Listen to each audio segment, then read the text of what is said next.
नमस्कार, स्वागत आहे तुमचे आमच्या चॅनलमध्ये। आवाज महामुंबईचा, शोध बातमीचा, कौल मनाचा। चला तर मग आमचे चॅनल शेअर करा, लाईक करा आणि सबस्क्राइब करा। धन्यवाद। सोनारी गाव बनलं चिकनगुनियाचा आशियाना। 3 वर्षात 40% रुग्णात वाढ।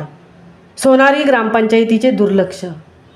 JNPA बंदर प्रशासन, उरण पंचायत समिती आणि स्थानिक ग्रामपंचायतीच्या दुर्लक्षितपणामुळे या ग्रामपंचायत हद्दीतील रहिवाशांना अनेक समस्यांनी ग्रासले आहे। त्यात गावात मोठ्या प्रमाणात डासांचा प्रादुर्भाव वाढत असल्याने मागील वर्षापासून येथील रहिवाशांना ताप, मलेरिया, डेंग्यू सारख्या आजारांचा सामनाही करावा लागत आहे। त्यात सध्या पावसाळ्यापूर्वी चिकनगुनियासारख्या आजारांचा प्रादुर्भाव वाढत असल्याने गावातील सुमारे 60च्या वर रहिवासी खाजगी रुग्णालयात उपचार करून घेत असल्याचे चित्र पाहायला मिळत आहे। ही परिस्थिती अशीच राहिली तर सोनारी गाव चिकनगुनियाचा आशियाना बनेल अशी भीती रहिवासी व्यक्त करत आहेत। JNPA बंदराकडून करोडो रुपयांचा मालमत्ता कर मिळणारी सोनारी ही एक गर्भश्रीमंत उरण तालुक्यातील ग्रामपंचायत आहे। मात्र JNPA बंदर प्रशासन, रायगड जिल्हा परिषदेचे अधिकारी, उरण पंचायत समितीचे गटविकास अधिकारी या वर्गाच्या दुर्लक्षितपणामुळे या ग्रामपंचायत हद्दीतील रहिवाशांना अनेक नागरी समस्यांना सामना करावा लागत आहे।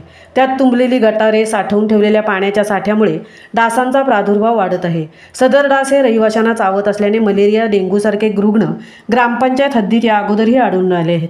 त्यात सध्या पावसाळ्यापूर्वी चिकनगुनियासारख्या आजाराचा प्रादुर्भाव वाढत असल्याने गावातील सुमारे 60च्या वर रहिवासी हे खाजगी रुग्णालयात उपचार करून घेत असल्याचे चित्र समोर येत आहे।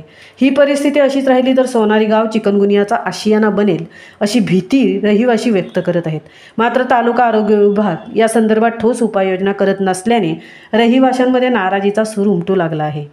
विनोद मोरे, ग्रामपंचायत अधिकारी सोनारी यांचे म्हणणे आहे की चिकनगुनियाचे रुग्ण काही अंशी आढळून आले आहेत।